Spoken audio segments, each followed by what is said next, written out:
Welcome to episode 11 of Box News. This one is really not a game review. I just wanted to highlight what has been going on this week.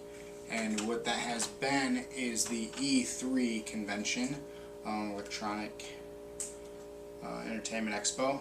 Basically, I have some things I want to go over real quick, some announcements, some things to look forward to. I'm also going to do some screenshots throughout this video, so check them out, and hopefully my editing works well, and hopefully you like the way I do it. First off, let's talk about Nintendo real quick. Obviously I'm going to separate this into three different segments. Nintendo, they talked basically about the 3DS system, that'll be coming out next year sometime, and they gave the first look at it, what it's going to look like, how the games are going to work on it. They announced a bunch of games for it, but the big announcement was obviously 3DS and showing the first hands-on of that. Legend of Zelda for Wii finally got a name. It is Skyward Sword. Decent name. I don't know. We've just seen screens, so who knows what it's going to be like. Donkey Kong Country is returning. They're finally going to revamp that series. Who knows what that's going to be like. Hopefully it's going to be good. Usually the bigger name titles have lasted this long. Usually they make them fairly decent. Also, the big one, which I'm pretty excited about, is GoldenEye is making its return with no more Pierce Brosnan, but it's making its return with Daniel Craig as the main character, plus 7 or 8 other classic characters. You're not going to have... The thing with this game, what they showed it, they got like 8 or so characters you can play as. I recall there being many more than that. They also announced some of the classic modes returning, but not all of them. The thing when you re-release a game or revamp it, you should make it bigger and better than it was. Yeah, the graphics are going to be good on this. I saw some screens. It looks polished up and it's going to be fun. It's going to be online, which I've been begging for years. But I just feel like they should go bigger with it, and it doesn't feel like it's gone big. But who knows? It's just in development, so hopefully it grows from there. Moving on, so that was Nintendo. Moving on to Sony. They talked the PlayStation Move. They talked to some firmware to support 3D gaming that are coming to their system exclusively. So 3D gaming is happening. Am I for it? Not entirely, because I don't want to buy a new $3,500 TV when I just got mine not too long ago. Kind of pointless to buy a system, buy a game, and then buy a TV. It's just a whole mess that I don't think it's going to do well right off the bat. It's going to be something that rich people view as a status thing. But also the big thing with PlayStation, they announced PlayStation Plus, which is basically a monthly subscription service, much like Xbox Live. No, this is not changing PlayStation Network entirely. You'll still be able to play multiplayer for free and do all the things you do now for free. With PlayStation Plus, they're adding early beta access, demo access, exclusive content access, and so on and so forth, much like Gold Xbox Live over Silver. But with these things, I look at this, you're paying to get discounts on something that you might necessarily or not buy. I don't know, it's silly. I don't think you should pay for online after paying for online to be in your home and so on and so forth. It's just silly. Let's talk some games. Portal 2 was announced, multi-platform, so it's not going to be exclusive to the Xbox. It's going to be on all the systems now. Twisted Metal is making its return on the PS3, which is pretty exciting. So check out some stuff from that. Also, the final thing that I'm going to touch on, new Xbox 360 was announced. Picture.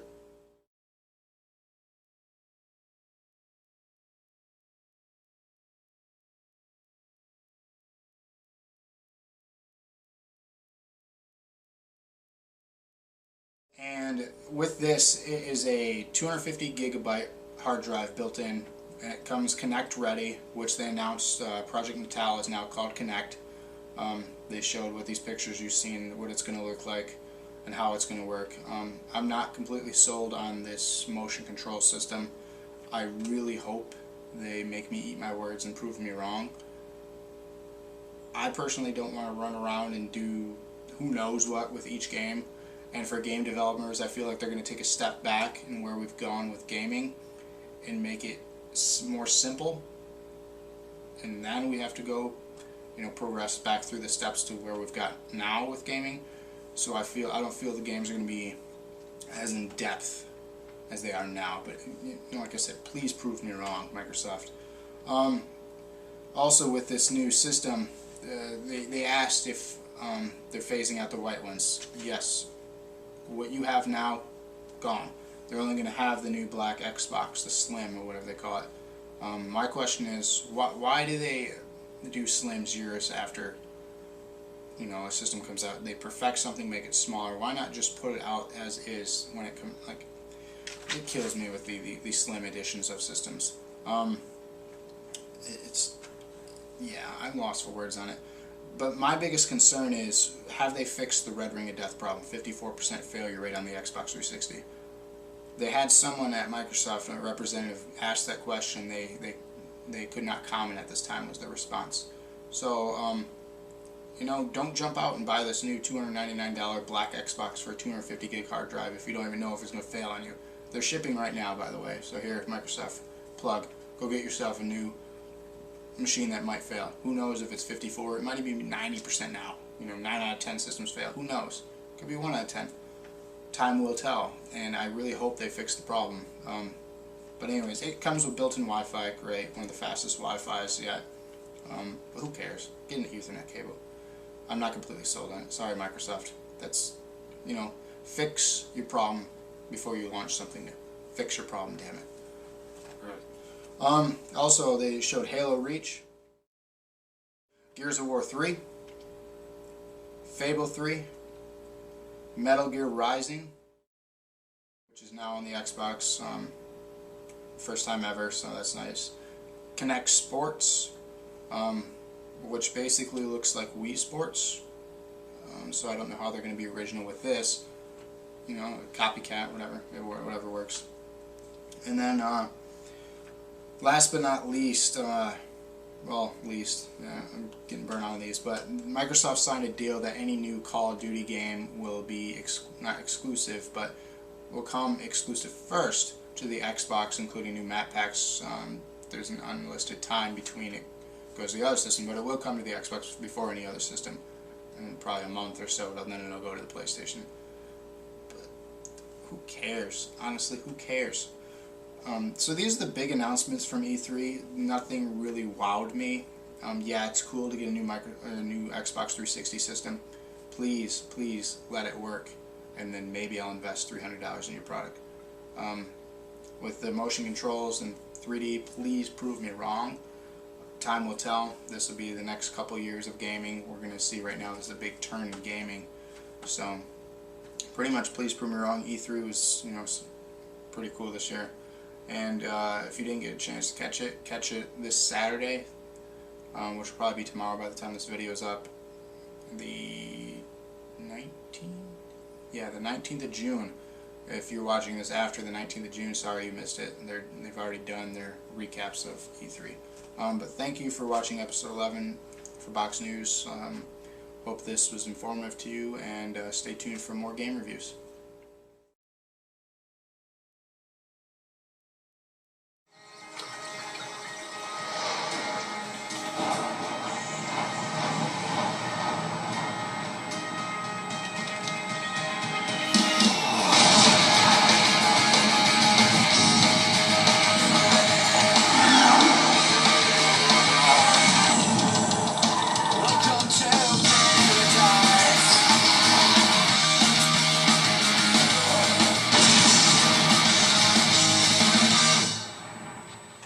Welcome to episode 12 of Box News. I'm here reviewing the game Green Day Rock Band.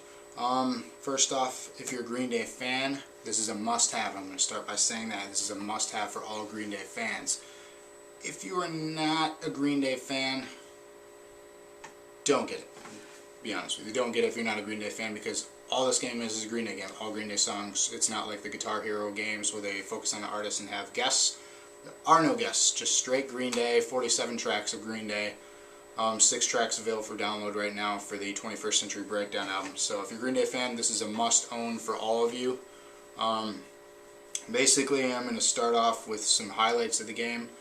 Fantastic look to it. You know, they really captured some of the images over their career, spanning from Dookie, excuse me, to 21st Century Breakdown, which is their most recent. So you got about 15 years of difference in styles and music in here. Basically, the highlighted albums are 3 albums. You have Dookie in '94. You go then to 10 years later, American Idiot, and then most recently last year, 21st Century Breakdown. Those 3 albums are available in full on their game. Other than that, there are various hits from some of their other albums, basically less than 10 other songs from other albums. So you're basically just playing through the 3 most commercially successful albums. I'm not saying they're best because, well, they're probably some of the best work, but the most commercially successful albums is what you get to play through in this game. The character design, like I said, is well done. Graphically, it's superb. It doesn't capture the live feel from a Green Day show. If you've ever been to a Green Day show or seen one on DVD, playing the Rock Band game kind of falls short. It doesn't capture their energy. Songs lacking. There's none of their covers, which probably is, you know, legal issues. They couldn't get those, but none of the covers. Not even King for a Day, which is a high energy song, which is just fun live. Like I said, if you've seen them, I've had the luxury of seeing them twice, so I know this game is lacking that live energy feel. Guitar parts, you know, it's not a challenging game on guitar. Most average amateur players can get through this game no problems. My biggest complaint was with the drums, however. The syncing issues, I don't know if it's this way with standard def TVs, but with the HD TV it does have some issues on the drum fills. The audio video does not sync up very well, and I've tried to calibrate it, and it works throughout the whole song, but when you hit a fill, it doesn't work, and it's very, very frustrating if you're trying to keep time through the song. So that's my biggest complaint right there with that, is the drum parts. Everything else is dead on, everything sounds fantastic in the game. The thing that I don't like about the game, if you've ever played Beatles Rock Band, obviously this is by the same company that did that, Green Day Rock Band, Beatles Rock Band. Beatles Rock Band was a fantastic game. I may do a review on that sometime or other. But it was a fantastic game, story-driven, had so much extras, and just spans their entire career as a band, which was much, much shorter than Green Day has been, but much more successful, obviously. But I feel each band does have a story to tell, and they didn't capture any story. You got 3 locations in Green Day Rock Band that you play in, and they don't even give a story why you're there. You just, here you are at this venue, here you are at this venue. There's no cutscenes, there's nothing leading up to transitioning. Like in Beatles, they were like, okay, then they went on to this, you know, talk show, they did this, they went over to America and they did this and this and this. There's none of that in this game, and I just feel like the studio didn't have the same passion as they had for Beatles. And it's, as a Green Day fan myself, I am bummed because I really want to learn more about the band, you know, I've grown up listening to. I got their first record when I was like 8 or 9 years old, so I mean, I'm 25 now, so I've been listening to them for quite some time, and I would love to learn some history and be like, oh, okay, I remember when they were on this show, I remember when they debuted this single. No, none of that. They just, okay, start off playing through the Dookie album, and then we'll span to 10 years later. Guess what? They have American Idiot out now, and then, you know, oh, okay, we just released 21st Century Breakdown. Okay, and then they play that, and then that's the game. You get some challenges, an album challenge, play through the whole album, get so many stars. Okay, great. You unlock some pictures. Cool. You unlock some live performances. Cool. And that's it. There's no notes of extra songs that are going to be available other than the songs that were previously available on Rock Band 2 for download. So who knows if they're going to add more albums, more downloadable songs for Green Day. There's no word on that. So basically that's my biggest complaint. It's not a horrible game. It's fun. If you're a Green Day fan, get it.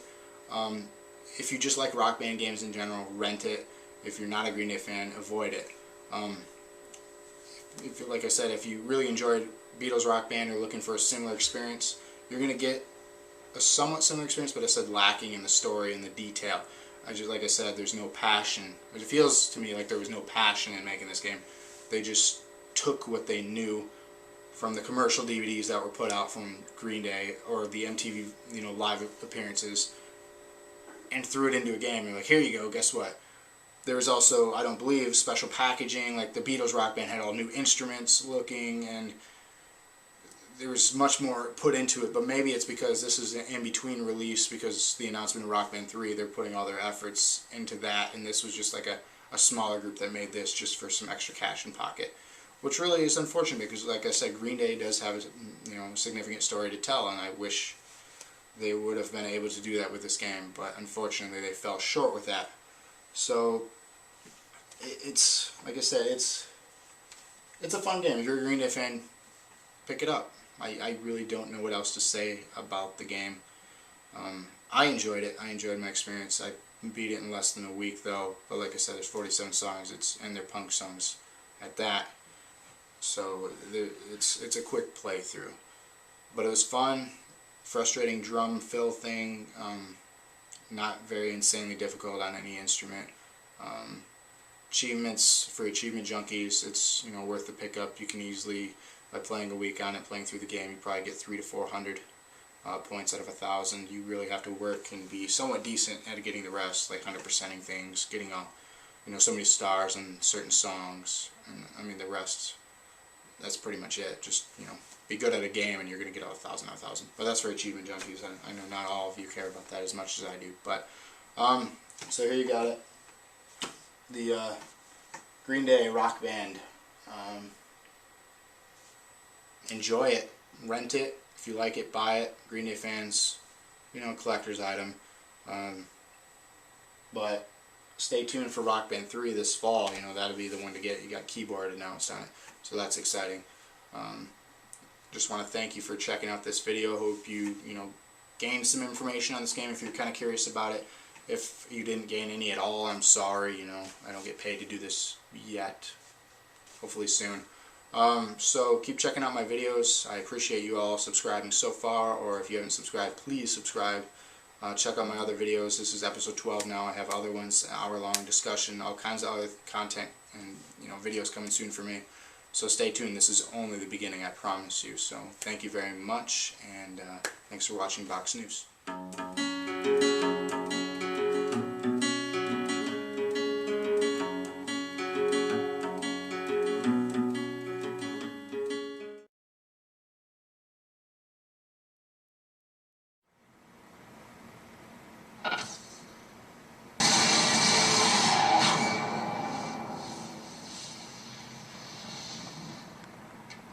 Worst zoo ever.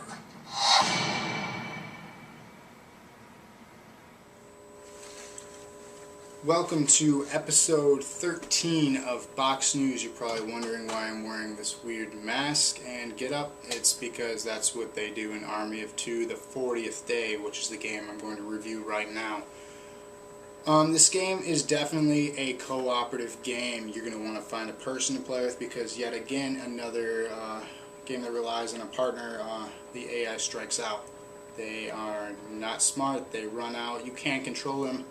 However, better than most games like Resident Evil 5, you can't control them as well.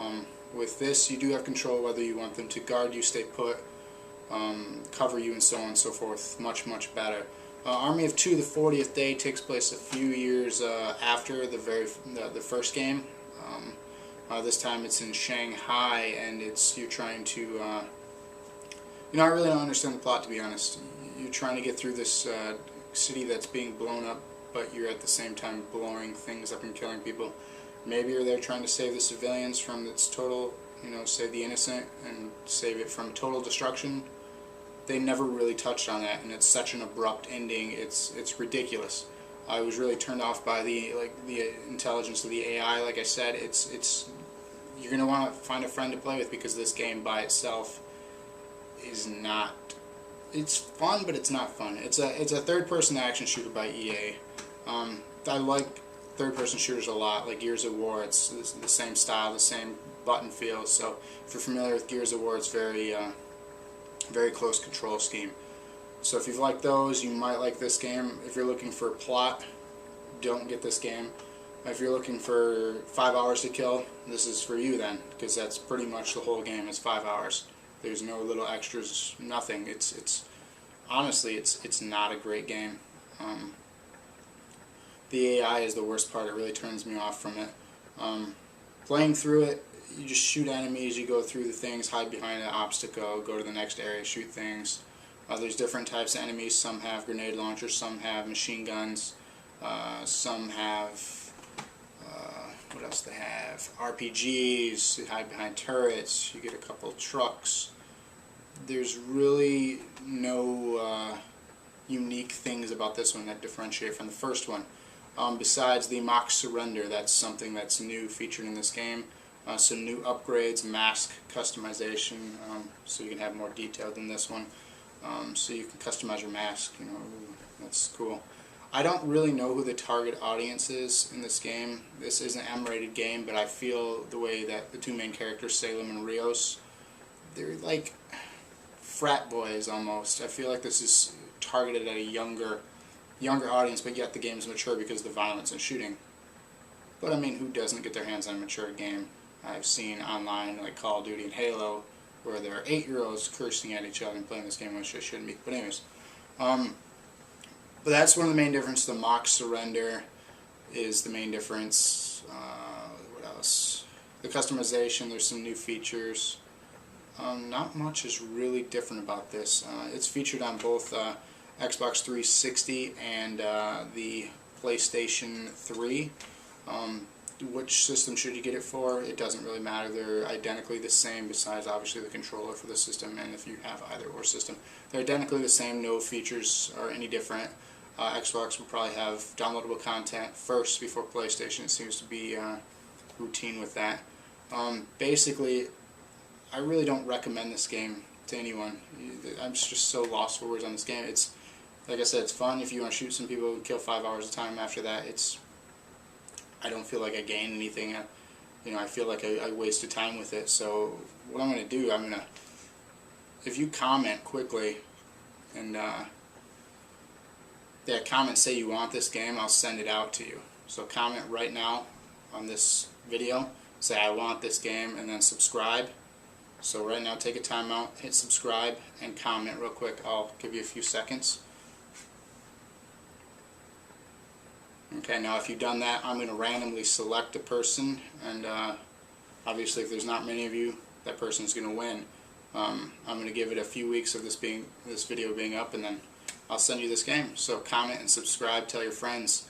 But like I said, I'm going to really emphasize on the co-op. Find a friend, play through this. It'll be probably more fun to play through with a friend. I played it through it entirely with the AI, never with a friend on this one. And the first one I did with a friend, it was fun. This one with the AI, it's frustrating. Games like this, they really need to emphasize on having a smarter AI and having them basically not do the work for you, but just smarter, and don't die all the time and you have to go save them and drag them to. It's just, it feels like it's extra baggage when you're just trying to get through the level and survive. Trying to see what else. Online play, I really didn't touch much in that. I don't even think there is, besides co-op online. I don't think there's deathmatch modes or anything like that. I should probably study my game more. But like I said, if you're looking for a good story, this is not the game for you. What I'm going to give the game is, let's see, it functions, everything works, it's decent, it's not horrible, but it's not fun. I say a D+. It passes, but barely. So high 60s out of 100 I give it. Graphics, the graphics are pretty good. On the HD, definitely sharp imaging. The cutscenes are pretty cool. Not overly done, not underdone. You could tell they took some time into making this game. Voice acting, like I said, they're like frat boys. So replayability would probably be minimal. Maybe second time through to get achievements. First time through, you maybe get a couple hundred achievements, so you're going to want to play it again on a harder difficulty to get the rest that you didn't get. There's achievement for like 6,000 some odd kills. I mean, you're going to have to play through this campaign like 10 times to get that. So, like I said, it's not worth it. But so hopefully you've commented. I'm going to give you another chance to comment. You can get this game, and I'll send it to you. You know what? I'm not even going to send it to you, to be honest. This game's garbage, so that's that. It's a piece of shit. Thank you, and hope you enjoyed my review on Army of Two the 40th Day, and if you want this as a souvenir, subscribe, tell your friends. Thank you.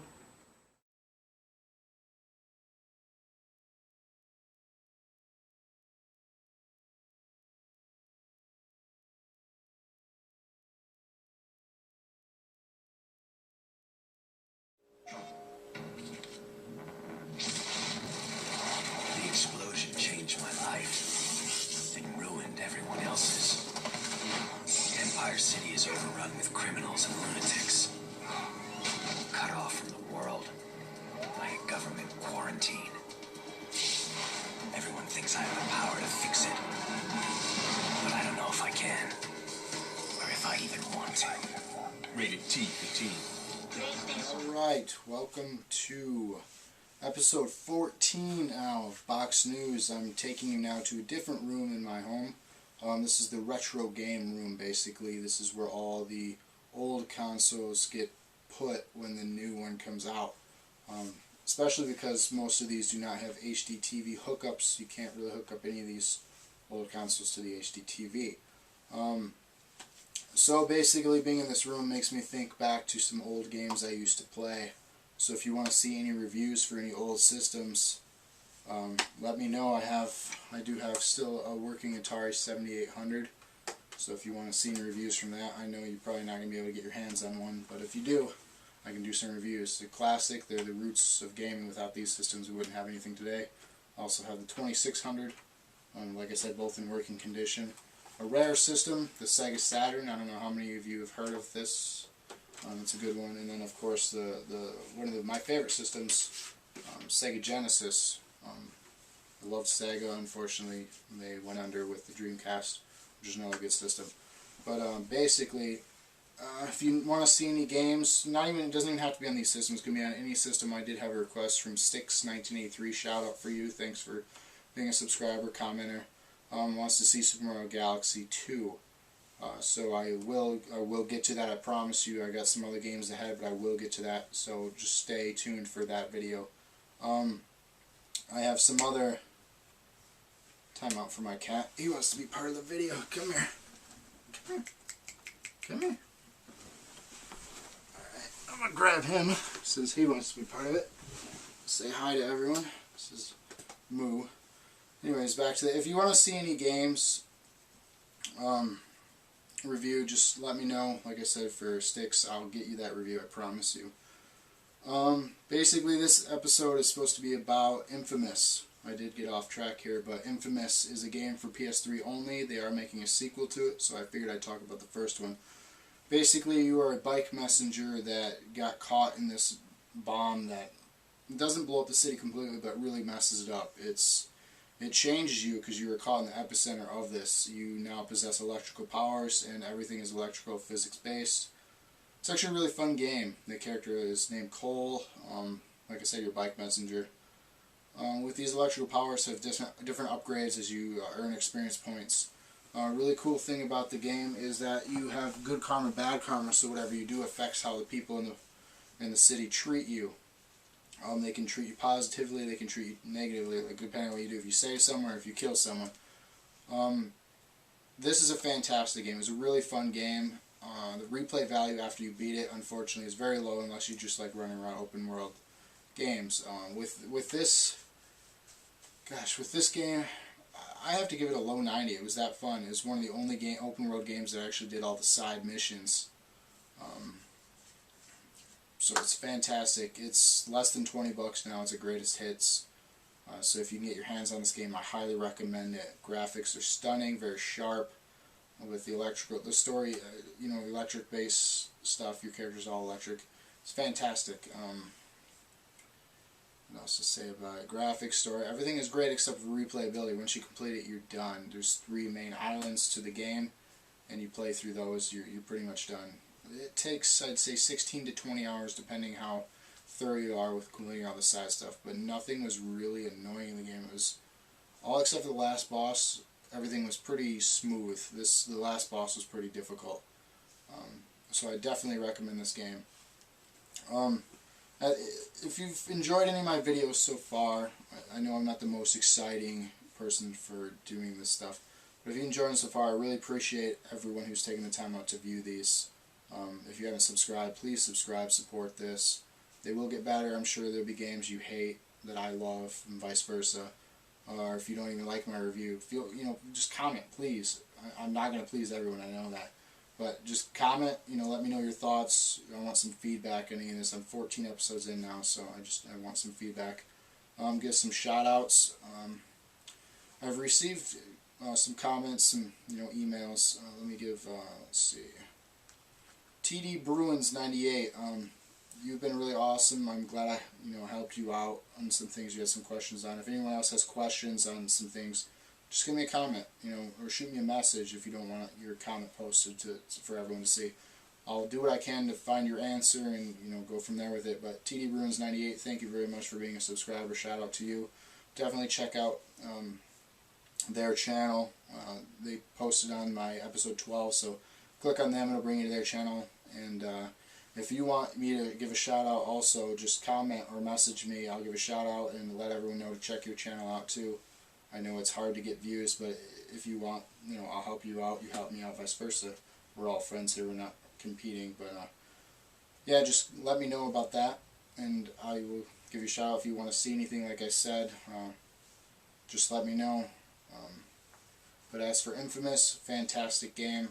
Definitely pick it up, less than $20 now.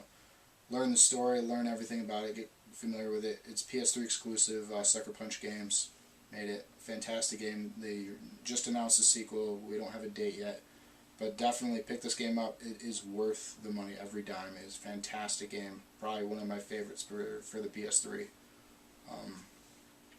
Not very difficult to play either. If you're new to video gaming, this is not a very difficult one to learn and master. Everything's pretty easy with it.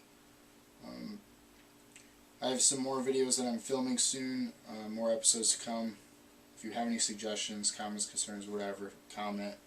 I emphasize on that. I want everyone to be involved in this. This is a lot of fun. But thank you for watching so far. I'm sorry for the quick episode. More stuff to come. There's some exciting new games to come. I'm going to do some top 5 things. I'm just going to cover all kinds of different things instead of just a game review. I'm going to cover some new ideas. If you have any ideas also yourself and that you want to see, comment on that. I encourage all the commenting. And definitely if you're on Facebook, find me on there, copy, subscribe off there. So pretty much thank you for watching for 14 episodes now. This was episode 14 covering Infamous and obviously the others, letting you know what I can do. And hope you all had a great holiday. It was a lot of fun. Check my video on my 4th of July. You can see what all I did. But thank you again for being a subscriber or for just watching this. And I hope you all have a great day.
Alright, welcome to episode 15 of Box News.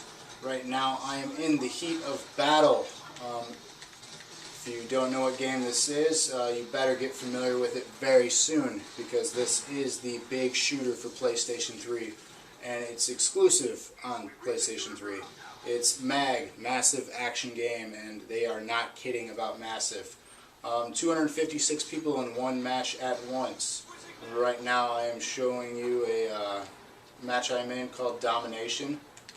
And basically this is 256 people all together, 128 versus 128, trying to capture and secure 8 points. And I mean, it's a massive map, so you got different squads and platoons based all over. You could be squad leader, platoon leader, so on and so forth. There's different types of troops that you can be. There's medics, there's snipers, there's grenadiers. I mean, there's so many different types.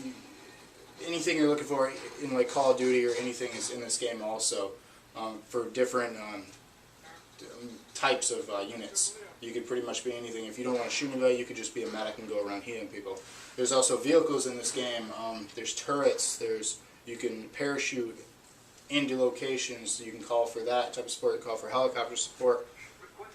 There's so many different things to do. At the top, if you can see it, there's different A, B, C, D, E, F, G, H. Those are the 8 control points that we have to capture or hold down depending on your offense or defense. There's 3 different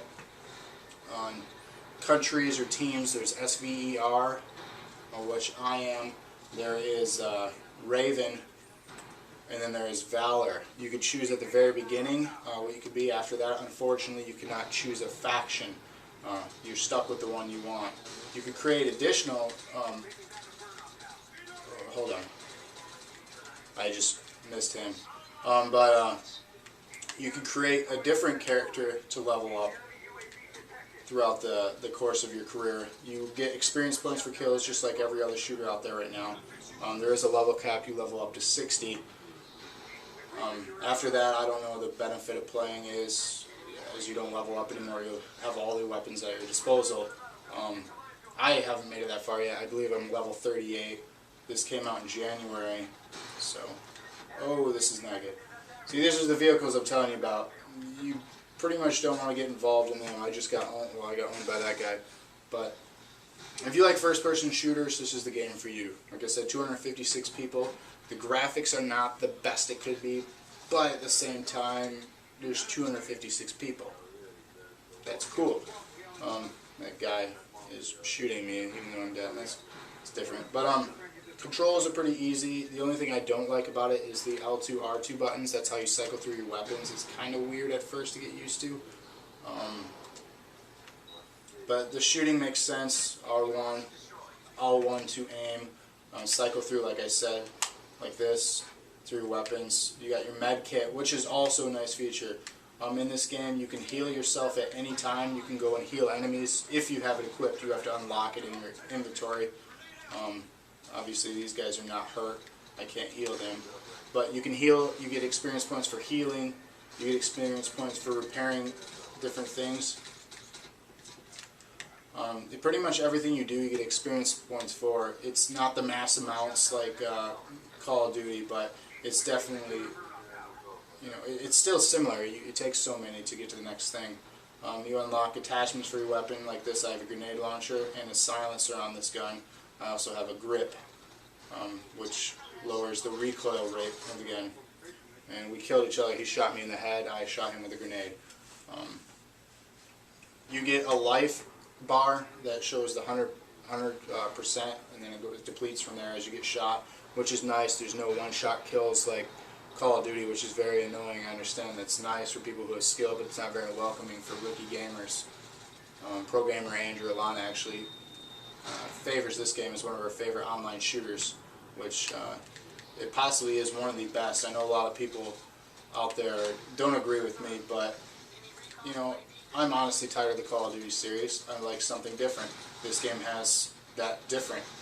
It's definitely different than any shooter out there, just because of the massive size, and it adds a different element of difficulty and skill being involved with the size of it. Pretty much you can do the same things for movements, running. I can run away like this from the action. I'm going to show you now. I just healed myself. I was hurting. So I healed myself. At the bottom right there, it shows your health stat.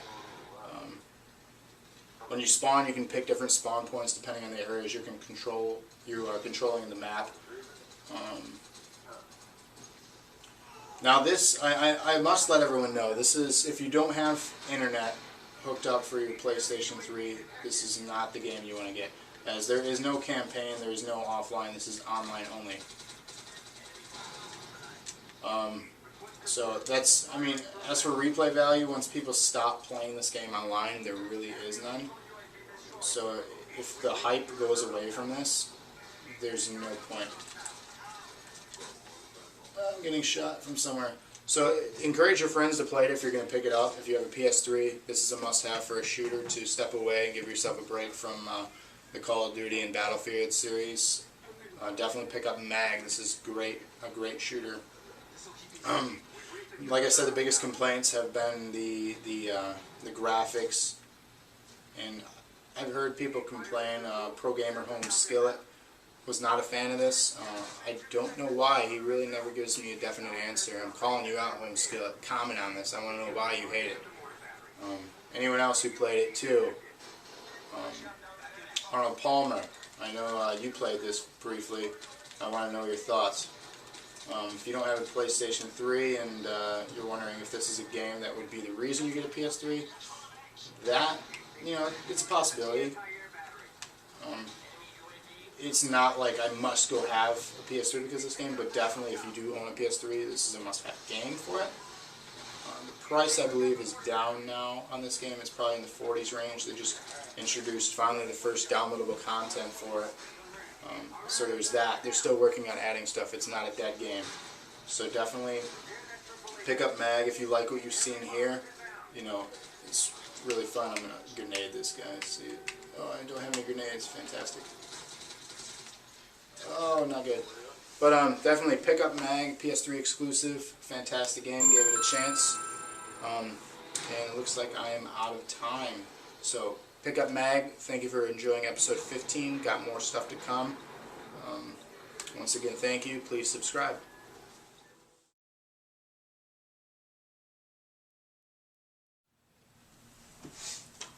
Welcome to episode 16 of Box News.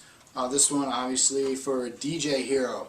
Not sure if you all have heard a lot of hype or not about this. I honestly didn't see much advertising for it after the unfortunate passing of DJ AM, which is one of the featured DJs in DJ Hero. They did do like a little tribute for him, you know, in the game. I'm sure they'll do much more in DJ Hero 2, which was just announced at E3 this year, which I'm actually happy for. They introduced a peripheral like the turntable. I was hoping it wouldn't be just for one game, especially at the cost of it. It was about $120 when it first came out. So you pay $60 for the game, which features 93 tracks, and then you pay basically $60 for the turntable. Which was really, what was really nice about it, it was a wireless turntable. But at the same time, what was not nice about it, batteries. I don't like batteries and things. I feel that's a 90s thing. I'm really annoyed with that. Unless they're the rechargeable, like the controllers where you insert them or so on and so forth. Something that's built in. I'm not a fan of having to run out and buy batteries at 2 AM because my controller died and I don't have a charging port for it. But besides that, Activision, same people that made Guitar Hero, obviously with the name Hero, I'm sure that's trademarked now. You can't have a game with the name Hero in it unless it's by Activision, Call of Duty Hero, and so on and so forth. Just kidding, maybe. But DJ Hero, 93 songs, including multiple DJs. We have Grandmaster Flash you can be. You can also be DJ Shadow, DJ Jazzy Jeff, DJ Z-Trip, DJ AM, Scratch Perverts, DJ Yoda, Cut Chemist, and J Period. Cool. I know half of those DJs. If you know them all, props to you. If you don't, who really cares? Do you really care about the characters in the game?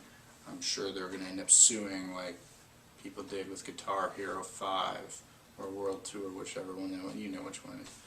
But anyways, besides that, features some really cool tracks. So you got mashups basically of every song. It's not just one song, it's 2 songs put together, some rock, some hip-hop, some rap, 80s songs, 90s songs, classic rock. I mean, everything you can mix together was mixed together in this game. There's good mixes, there's bad mixes. Some DJs also give some of their freestyle work. So yeah, I don't have a favorite song. Did this keep me preoccupied? Yes. Why? Just because it was something new and different. After the new and different wears off, is it something you go back to? Probably at a party. There's about 12 songs that you can have a guitar hook up and play along with, but other than that, if you don't have more than one turntable, no one's going to want to play with you. Or can't play with you because you don't have another turntable, and why would you want to buy it? No. Anyways, basically, the turntable looks like this. It actually turns. It has the 3 buttons. You push that, and then you scratch. It has the fader, has a phaser, has a euphoria button, and then where the normal controls are. For lefties, you can switch this section right here and flip it around so it works like that. It still will work, so they thought about you lefties. Sometimes you guys get left out. For game modes, there's really no extra game modes besides online. There's no story, there's nothing to it. You play the DJ set list, and then that's it. There's about 6 to 8 venues around the world. I don't know if they're real life locations besides the one that's listed as New York and a couple other places. They may be, but like I said, I don't know much about the DJ world nor the DJs. But it's like I said, it's a fun game. It plays just like the Guitar Hero series, but slightly different because the controller. It's pretty much the same. There's no story mode to it, so it's just cut and dry. Play through 93 mixes, and then you're done. There's DLC. There's I think about 5 packs for new songs, but that's it. I don't feel like they put much into this game after initially creating it. It was just here's a DJ game you guys have been talking about. Now we got it. There might be a Piano Hero game now to follow up to Rock Band's announcement of a piano peripheral on the new Rock Band 3. So be on the lookout for Piano Hero. You know, piano and DJ mashup. That might be something cool. But anyways, I'm going to show you some footage now of the game and basically a track from the game, just on a random selection. And I'll show you how the controller works and how everything works. And if you're interested, pick the game up, or you can't rent it because you have to have the controller. So you either chance it, find a demo at a store, or go off of my video. If I'm selling, you run it, awesome. If not, oh well, you're not missing out on a lot. Overall, it's a decent game. It works, everything functions, there's nothing terrible about it. I give it a C average in the 70s just because it's simple. There's not much. If they develop a campaign for the sequel, it'll get probably in the 80s, but besides, because of that, it loses points. So check out my my next part of this video. Well, I'll pan to it right now, so check this out.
Hope you enjoyed the video. DJ Hero by Activision.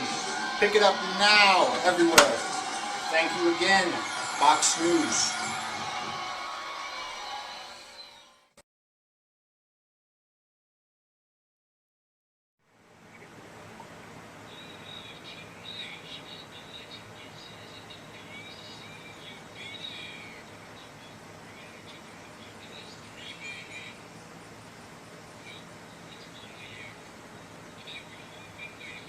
Welcome to episode 17 of Box News. This episode is about the game by EA, Skate 3, which just came out in May of 2010. So it's been out for about 2 months now.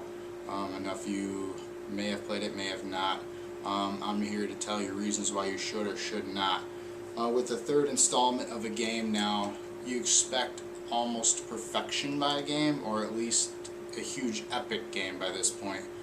Not a lot of new things, unfortunately, in Skate 3. Still on the Xbox and PlayStation, using the toggle stick to do tricks, down up, ollie, up down, nollie, heel flip, kick flip, so on and so forth. Same control scheme, but what new addition is nice, they have the camera, which you can either center above you, or skateboard cam, which is from below. Which is from 1 and 2, that was the focus point, so you actually have camera control options, which is nice, which was one of my biggest complaints with the earlier ones. This one does not take place in San Vanelona, which the first two did. It takes place in the city of Port Carverton, which is a newer city, just basically from the ground up. There's 2 new modes in it. There's easy mode and then there's hardcore mode. The easy mode is a lot easier to do tricks, a higher ollie, you stick better to the rails, it's just much easier. Hardcore is the opposite, obviously being much more difficult. There's no more party play offline, so those people that like to get together and skate offline at somebody's house, you can't do that anymore. I guess they're trying to eliminate people from socializing in person. Let's just make friends online. Nobody wants to be in person together anymore. But another new feature in this game is to create a skate park now. I mean, that's never been done before, right? Just kidding, it's been done in almost every of the dozen installments of Tony Hawk. This is not new, this is not something you should be marketing as your big new feature. Is it nice to be able to create a skate park finally? Yes. Does it do it much like Tony Hawk did? Yes, it's very similar. It's not, at this point, I mean, heck, how long ago did the Tony Hawk series come out? Almost 10 years ago, if not longer. I was able to make a skate park back then. I'm not impressed by this new feature. It's nice, but it's not, I don't care. There's 3 new online compete modes. One is called one-up mode, one is, which is a time point total, where the other team tries to one-up you. There is domination, where you own the spot as teams, which is a nice feature. There's also own the lot, which you have 6 to 12 tasks to complete to own the lot. Skate 3 in this city, I'm going to cover Port Carverton. If you recall from the other games, there was always police patrolling areas, there's restricted areas, you always get kicked off. Port Carverton, it's a welcome skating city. You're welcome to skate there. Like they encourage it. There's the city's not set up completely, but it seems more set up for skateboarding, which is nice. I mean, who would want to buy a skate game and actually skate in it? I mean, that's ridiculous. No, but it is more welcoming if you like skating. It's not, hey, run from the cops and be a rebel. That's giving a bad vibe as a skater, even though that is kind of true. If you are a skateboarder, most of the places you'll get ticketed for skating in. Do I recommend this game? If you're a fan of the series, yes. If you're not a fan of the series and this is going to be the first one you're picking up, don't buy it. It's not worth $60. A lot of the new features, besides the new city from the ground up, that's nice. But other than that, the new features to the game could have been done downloadable content, especially when Skate 2 just came out just about a year ago, if not less. How do you just scrap the game you just put out? I mean, I see Skate 2 for $20 or less everywhere. Was it worth $20 or less? Yeah, any games almost any game is worth $20 or less. But with these yearly titles now, you're not making me want to buy it, because I was all excited for Skate. I was like, okay, no more Tony Hawks, even though they're still making them. I was like, something different. Now EA is doing the same thing. EA is starting to milk people. Like, they want you to buy every yearly installment of games, and I'm really getting sick and tired of it, but you can't get away from it. EA loves to do it. They suck you into one thing, and then you get expected to buy it yearly. I hate that. So it's really up to you if you're going to buy it. I don't recommend it. I give it a 70 out of 100, a C minus, just because there's not much new into it to make me want to pay $60 for it. It's not worth $60. It's I really, it's not worth $60. I'm sorry. So I guess check out some of the screenshots. The visuals are pretty cool. There's not much replay value once you get through the story, and there's no new story features. You just kind of do the same things, photo shoots. This time you're trying to sell boards. Like, there's really no new in the game. But I mean, if you like skateboarding, this game's for you. If you don't, if you're trying to branch out and try to find a new game, you know, it's up to you. I really didn't enjoy it, so I'm always bored with it. And you know, here's some screens from Skate 3, some of the things I did enjoy. So I hope you enjoy, and thank you for watching Box News. Stay tuned for more.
Hello, this is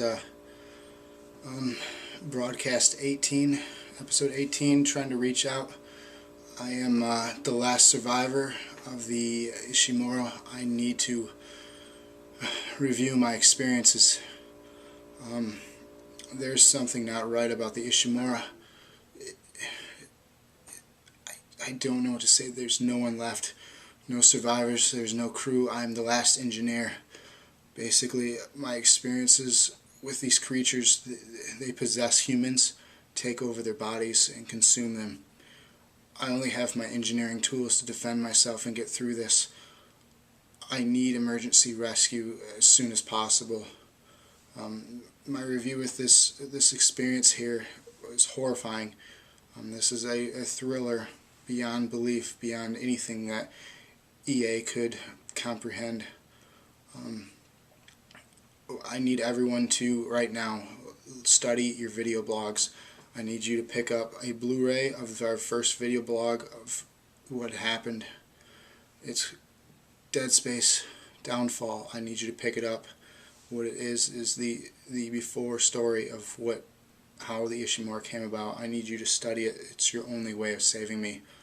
Then I need you to pick up this copy to view the full experiences of my experience on the Ishimura. There's many stations on a tram with many different levels to the ship that you go through. I need you to go through my experiences also and understand what I went through and why I'm doing this transmission 18 here. I want everyone to experience this. This was probably one of the most breathtaking and captivating experiences in a thriller of its kind. I'm definitely just lost for words on this. A fantastic experience. All the controls and everything worked wonderfully. The enemies are not like any normal enemy here. You can't just do headshots and take them out. I found the only way to destroy them was shoot them limb for limb and then dismember them, and then they wouldn't come back at me. If you just shoot them, you're wasting ammunition. They will come back and they will get you. So you need to dismember every single one you come across. I'm going to try to continue my way out of here in this January. There will be a number 2 to my videos. So definitely pick this up. This is an experience you will never forget. So enjoy the Ishimura, and please, for the love of God, don't let me die.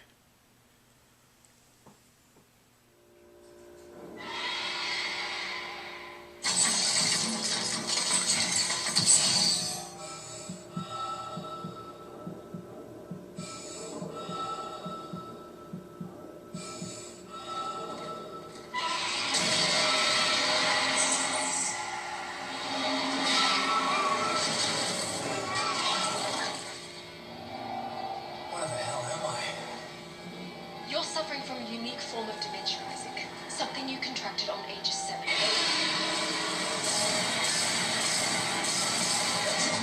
No memories. Everything after age 7, it's all gone.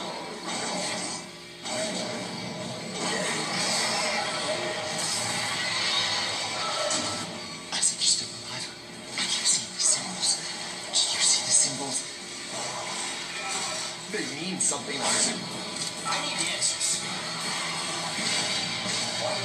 Why can't everyone just leave me alone?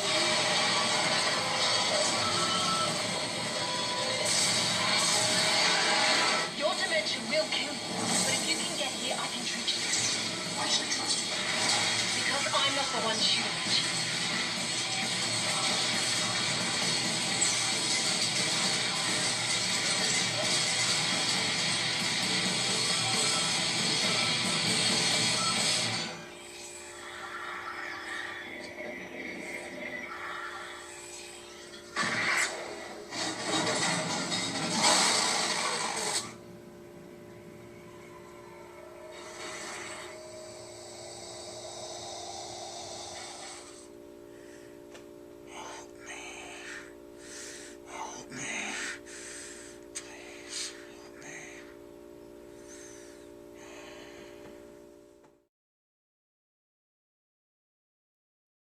Hey, do you watch box news on YouTube? Well, if you don't, you better, or else you're gonna get your ass kicked. Just like me.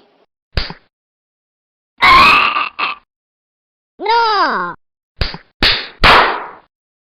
No!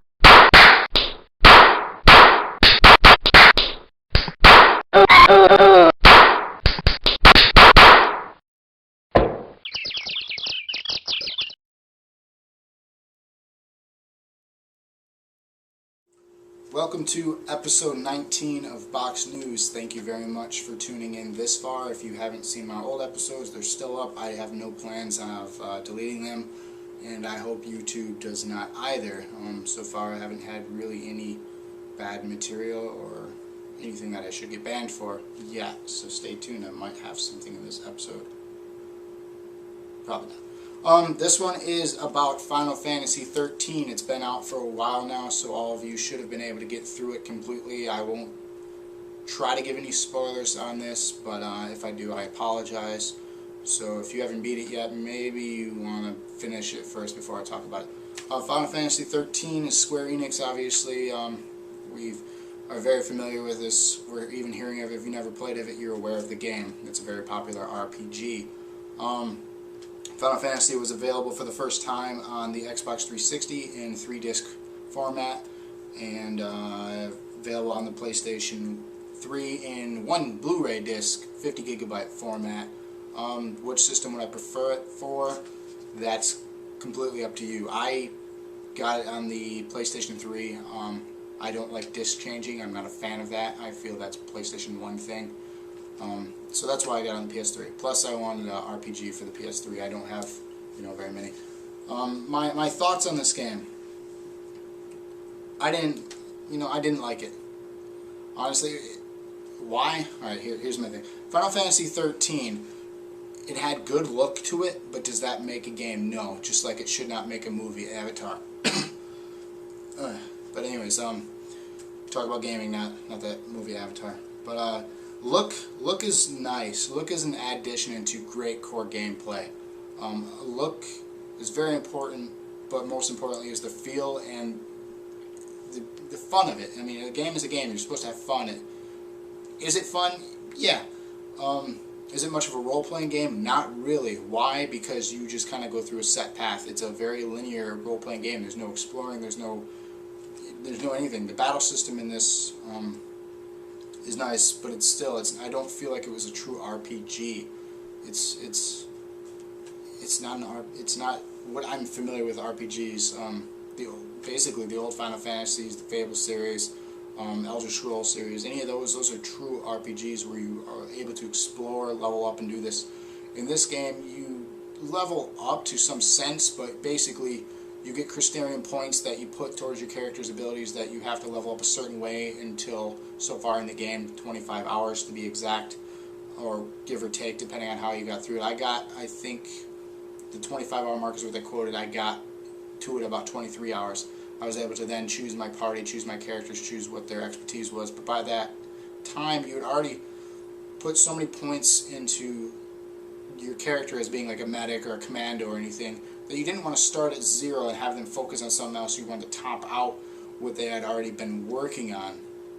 So really, the game influences you to go along what they designed the characters for, instead of you just having a character and being able to do what you want with it. So that really turned me off from it. I did not like that. It took me 58 hours to finish this game, which is nice. It's a great game. It was worth, it was basically $1 an hour, which is not bad. It was a great game to play through. As for replay, I instantly brought it back to the game store and traded it in for a different game, which ended up being another Square Enix game, Just Cause 2, which I have a review up for, so look for the link on that. Look for the link on that. I'm not going to talk about that. But Square Enix, they're usually not a letdown company. With the dialogue in the game is very lacking. The story in this one is not as good as other stories in the Final Fantasy series. Everyone says 7's the best. Look-wise, it's not the greatest. But it's talking about 13.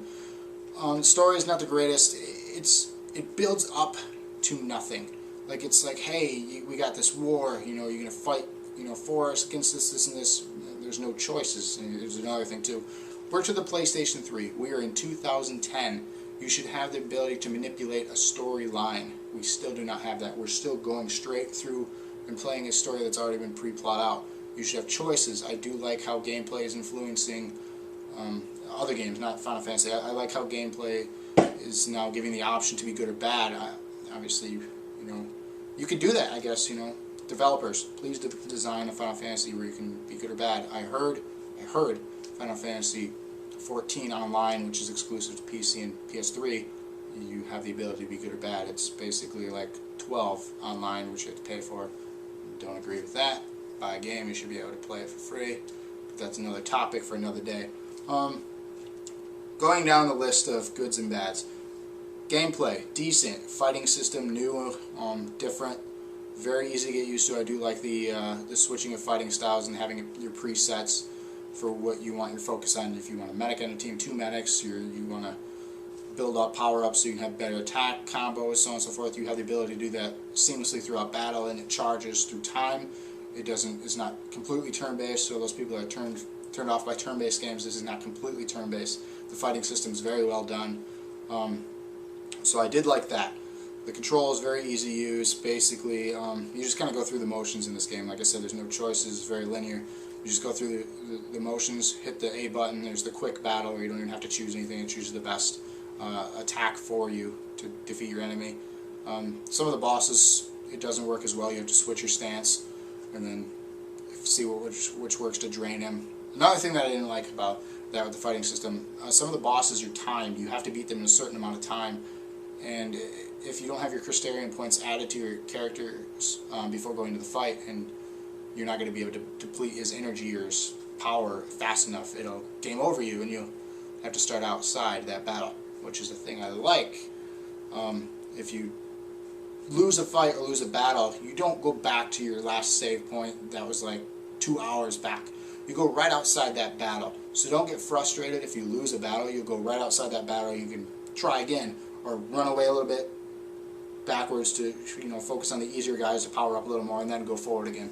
So I really did like that. I hate going back to a checkpoint that was like an hour back or 2 hours back. I hate that. So I'm glad they did that. So controls are easy. Graphics, like I said, the visuals, very, very pretty game.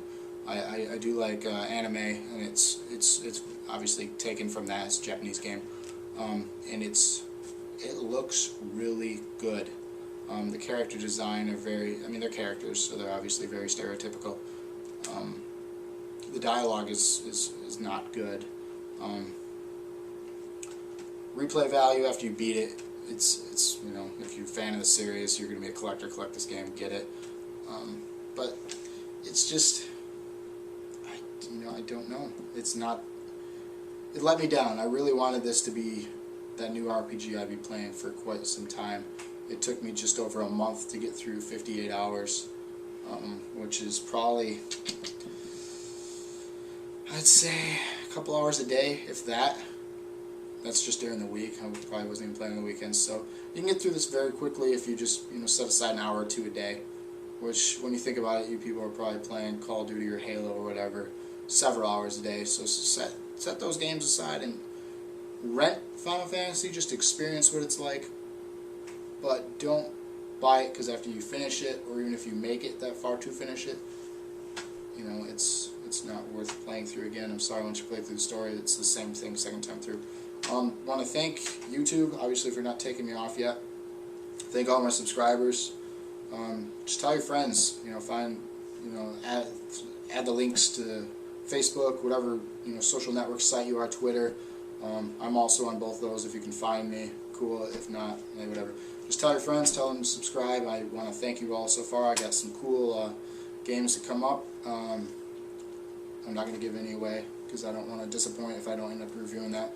I had requests, so I will get to those. I promise you, Super Mario Galaxy 2 will get reviewed very soon, so be on the lookout for that. Some great things coming, and this is not slowing down by any means, so thank you again. Box News.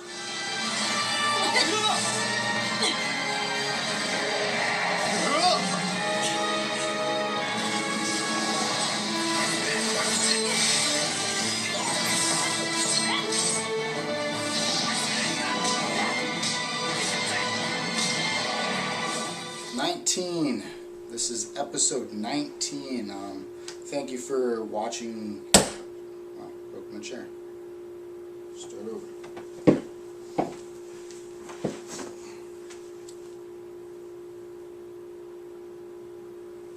Alright, take 2.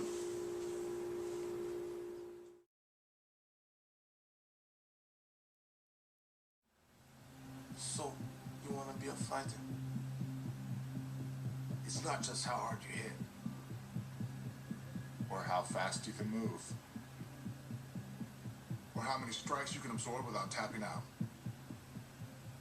It's about getting up earlier, training harder. And pushing yourself more than the other guys. It's about knowing you can be the best. And doing everything in your power to make it a reality. It's about courage and commitment. That's what it takes. So, you want to be a fighter? This. This is how.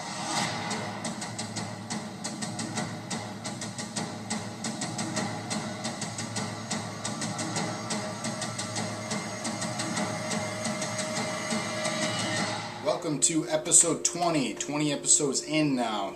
Congratulations to me and those of you who have watched 19 and are now watching 20 of them. You have wasted probably 3.5 hours of your life watching this mini. So, thanks, and I'm sorry.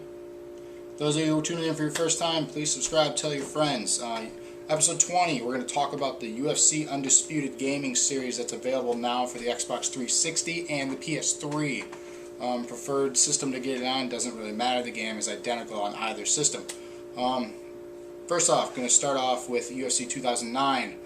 This really redeems the UFC gaming series. We've seen them on the PS2, don't recall the exact name of it, but they were a UFC game. They were not good. They were not good back then. Are they good now? Yes, very good games. If you're a fan of the UFC, anything to do with it, if you're a fan of UFC period, you will like this game. Why? Because it's a fighting game that has UFC fighters in it that fight each other. As for a fighting game, does it work well? Yes, very well. You feel strong as those players, especially with the knockout punches and the black and white slow motion kind of things that other fighting games try to do. UFC 2009, I have it for 360. Basically, it was their introduction to a new gaming series. It was the test. They had a lot of limited features. They had, do some classic fights to unlock things, play through a 32 fight career to unlock things, improve your character, you can create your own character, go through, and just play through a career. Very limited. You started off in what seemed like an Ultimate Fighter competition, then you instantly made your way up from Fight Night to UFC pay-per-views, and they didn't really have much of a, not a Hollywood feel, but like a pay-per-view feel to the game. You just kind of went through and won the fights. They had the broadcast that seemed like it, but there wasn't the backstage stuff that made it. There was cool training things you could do to level up. There's different fighting styles. Basically, you could pick from like Muay Thai, Brazilian Jiu-Jitsu, wrestling, boxing, kickboxing, any of those things. You got to pick 2 to focus on your fighter as, and then you focus on skills from there. In UFC 2009, they didn't have as many fighters as they do in 2010. Obviously, it's their introduction. They're going to show off their best fighters. They didn't have a lot of up-and-comers because I guess they didn't probably have the time to add all them, or they didn't want to waste money. They just want to get the product out. So in 2010, they made up for that by including over 100 fighters from the lower leagues and new up-and-comers, downloadable fighters, and so on and so forth. With the pre-order, you actually got the final 4 of the Ultimate Fighter Season 10, the heavyweights. So you got the fatty, Big Country Roy Nelson, and then the other 3. Obviously, Roy Nelson won it. That's why I refer to him as fatty. He uses his belly to his advantage. I don't think of him as a real good heavyweight contender. But that's another topic. You can check out UFC and give your thoughts on that on UFC.com's website. Check it out. So UFC 2010, obviously Brock Lesnar's the heavyweight champion at this point. He's their biggest marketing thing. Forrest Griffin was their biggest marketing thing on 2009. In 2010, new improvements. Online mode improved. In 2009 they had ranking, they had exhibition, that was pretty much it. 2010 they introduced fight camps, you could train others and work with others and do other things like that. Is it cool? Yes. Why is it not cool? Because it costs $5. If you don't buy the game new, you have to pay more money to play something that was free before. Stupid? Yes. Did I do it? Yeah. You know, I wanted to try it out. I wanted to battle, you know, people online and, you know, see if I could handle it. In 2009, I played online for free in the ranking. When I stopped, 100 wins, 24 losses. I am like 0-10 in 2010 with UFC 2010. So they made the game much harder. And as for the combat system, they made a lot of improvements. They added more fighting styles. They added more clinch game, more ground game. They added the cage, push on the cage. There's so many more advantages and less disadvantages in this one. It's really hard to reverse submissions now. So basically, if you want to win a match, here's tip: pummel your opponent and push them against the cage, slam them, and then put them in an arm bar, and you will win because it's almost impossible to reverse out of that. You will win every time if you can gain that advantage right off the bat. If you cannot, you'll probably lose, like I have been with trying to pull a Shane Carwin and do stand-up when I clearly should be training on my wrestling and ground skills. So there's some tips. Definitely, you can't just stand and go for knockouts in this game because people are no longer fighting that way. People got smarter about it. In the computer, you can still win that way, but people online, you cannot win that way. They also made a more in-depth career mode in UFC 2010. They have where you go to, they made up some fight club thing. I don't remember what it's called, but you go through this little mediocre, like 10-person little bingo hall fighting area and work your way up the ranks that way. And then you get offered by Dana White. He shows up and he's like, "Hey, you want to come check out, you know, fight night?" And you say, "Sure, of course." And you go through that. You go through the ranks. You work your way up, and then once you're a top contender, they're like, "Hey, you want to be on a pay-per-view as a you know, opening card or a mid-carder?" And then you work your way up, and then eventually in a title fight, and then you win the title, and then so forth. You play through that.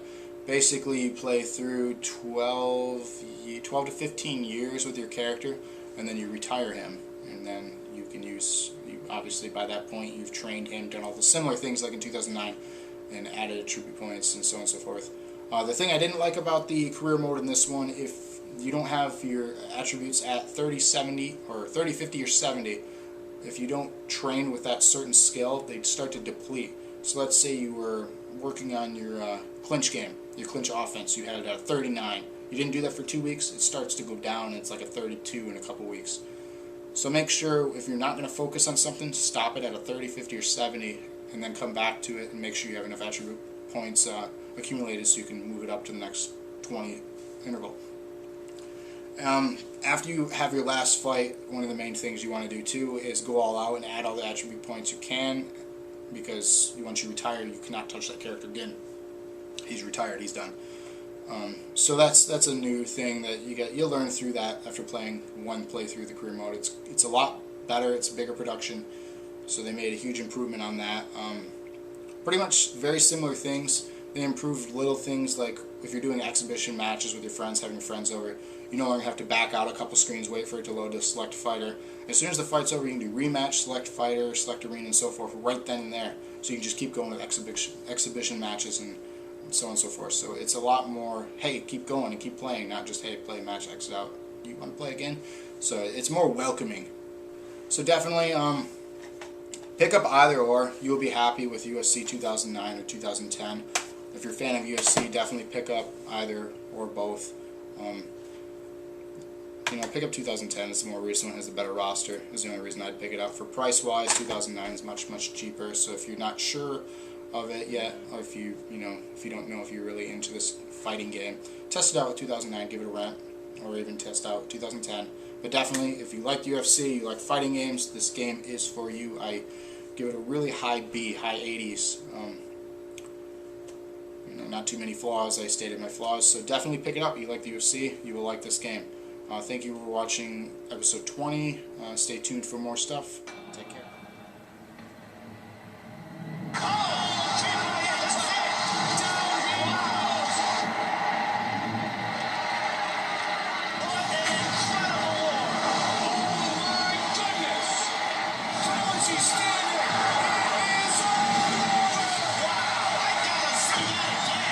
See the